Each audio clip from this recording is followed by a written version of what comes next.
You ever have one of those mornings where you just know, before the coffee even cools, that you're about to become a cautionary tale for the neighborhood?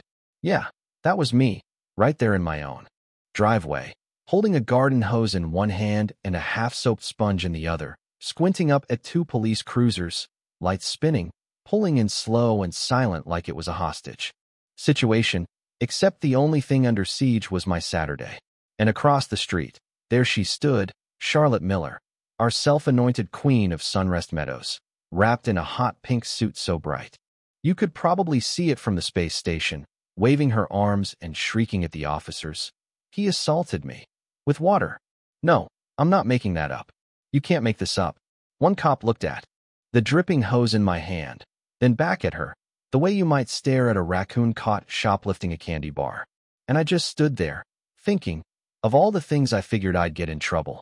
For in this life, refusing to wash someone else's Lexus for free was never on my bingo card.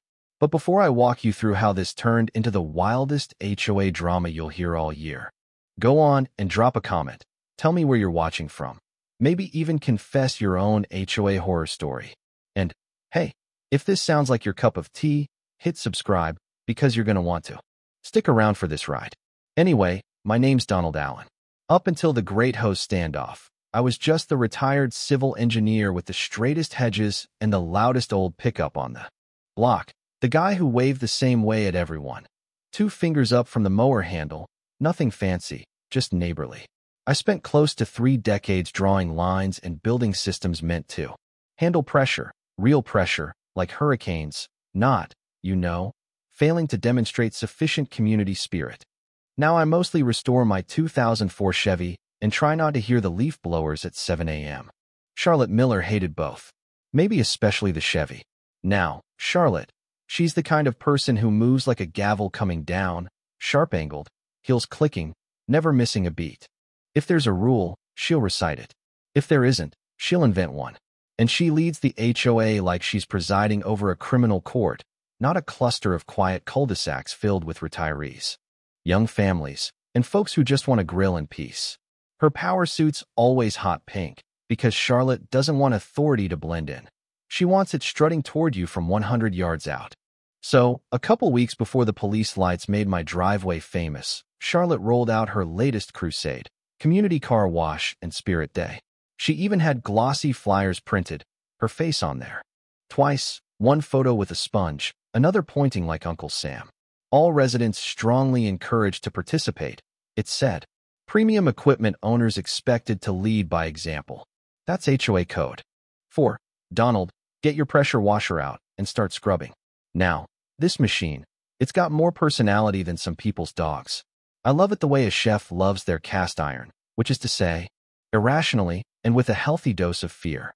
I stuck the flyer to my fridge under a trout magnet, planning to quietly donate $100 and keep my Saturday free. Folks could wash their own cars, I figured. Like always, Sunrest isn't a charity, and my gear's strictly by invitation only. No, I don't lend it out. Not to people who say, I'll bring it back tomorrow. Never.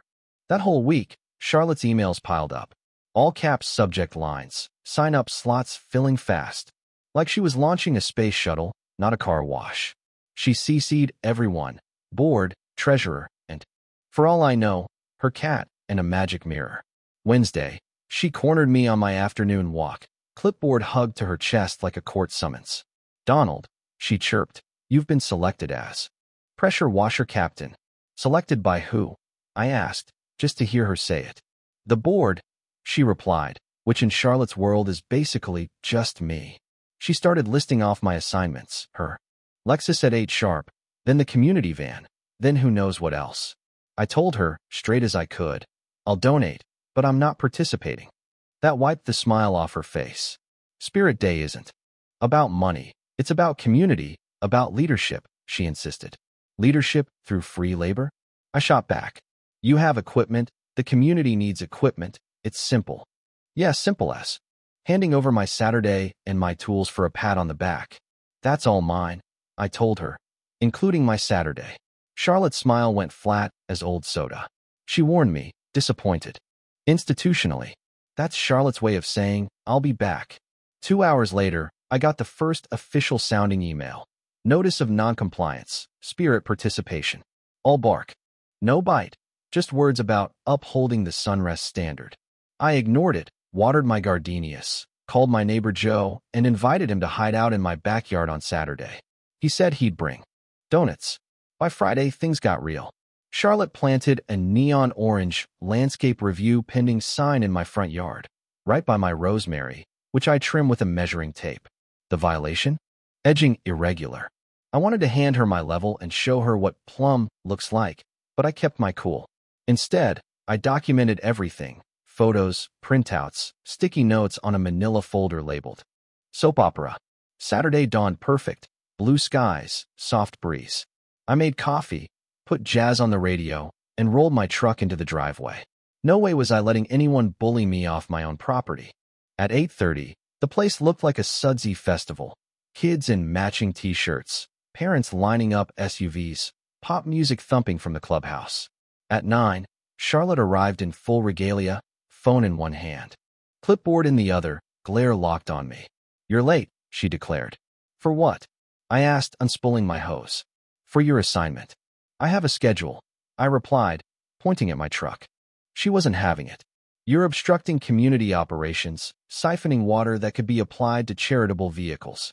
I explained again, this was my hose, my water, my car. "You are refusing to serve," she hollered, and a little audience started gathering. Neighbors pretending to check their phones, but definitely listening. Joe showed up at the fence, donut in hand. Grinning like a meerkat, Charlotte tried bargaining. "Bring your pressure washer. We'll waive your patio permit review." "There is no late permit," I said. "Are you sure?" she smirked. "Yes, Charlotte, I'm sure." That's when she got real close. Too close. Enough to get misted by the spray. She pulled out her phone and started recording. "He's spraying me. He's assaulting me." I pointed the hose at the ground, killed the water. "Walk away, Charlotte." She blinked, then threatened to call the police. "That's our water you're wasting." "Check your spreadsheets," I told her. "It's billed to me." "I'll do better. I'll check with the police." And sure enough, she did. By the time the officers arrived, Sunrest was out front, watching like it was the 4th of July. Charlotte was in full performance mode. He refused to perform his community duty and assaulted me with a hose. One cop looked at my limp garden hose. The other looked for evidence of mortal dampness. "Ma'am, are you injured?" Humiliated, she snapped. Soaked and disrespected. I was nervous for about half a second, until I remembered my cameras. "Officers," I said, "I have footage of the whole thing." Charlotte actually grinned. She thought it would help her. We all filed into my living room, and I played the tape, her marching up to me, stepping into the spray, then announcing her attack. The officer paused the video. "You didn't assault her. She approached you." Charlotte was out of steam. "We'll write this up as a misunderstanding," they said, "but maybe don't engage with her. Spiral is her favorite shape." I joked. "You'd think that would be the end." "Nope." Charlotte doubled down. By Monday, a yellow envelope was taped to my door, notice of noncompliance and disrespect toward HOA authority. Fines started piling up. $50 for failing to demonstrate community spirit, $75 for improper water use, $25 for a rude verbal tone. All signed by Charlotte. Then the smear campaign started. Neighbors whispering, folks crossing the street, Joe joking he'd check the clubhouse if I disappeared. But I wasn't angry, just disappointed. I started saving everything: emails, fake fines, snippets of gossip caught on my security mic. Thursday morning, 6:15 a.m., a city truck pulls up, worker pounding a maintenance violation stake into my grass. "Says your sprinkler's leaking." "I don't have sprinklers." He shrugged, drove away.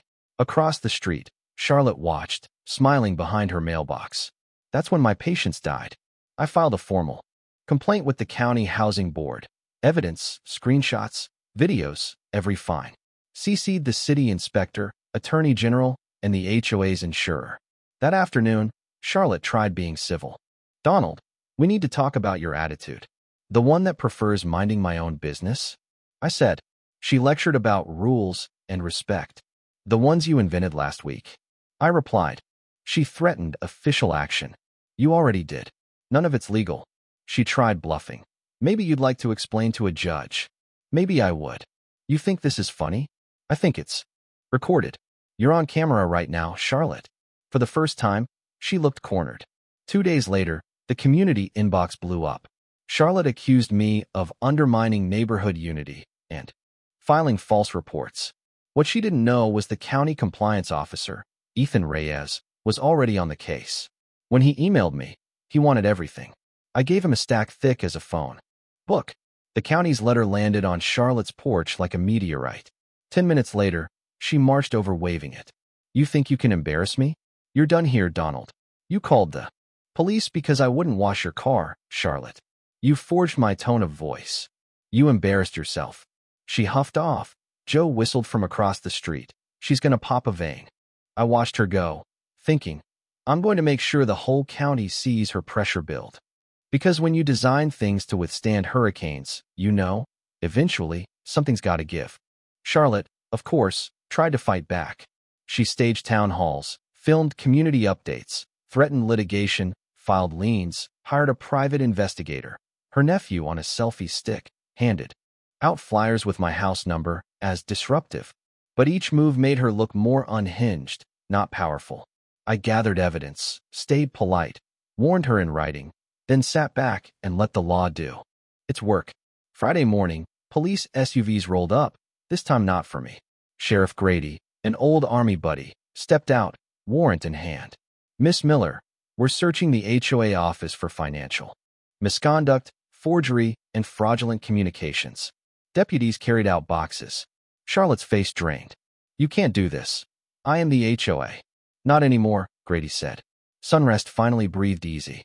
Fines suspended, meetings led by caretaker management, new board elections scheduled.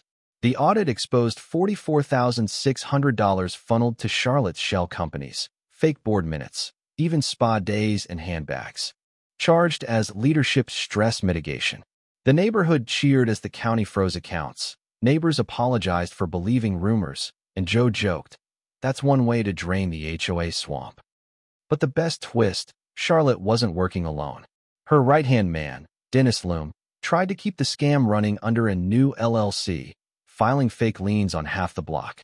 When I caught him at his phony office, thanks to Joe's drone, he caved, gave up the receipts, and the DA filed charges. Charlotte's trial was quick, guilty to document falsification and fraudulent filing. Probation, restitution, community service. She got to repaint curbs for the town she'd tried to control. Dennis testified, moved out of state. Joe's wife Marlene ran for HOA president, won on a platform of transparency and shorter meetings, zero pink blazers. Now, Sunrest's peaceful again.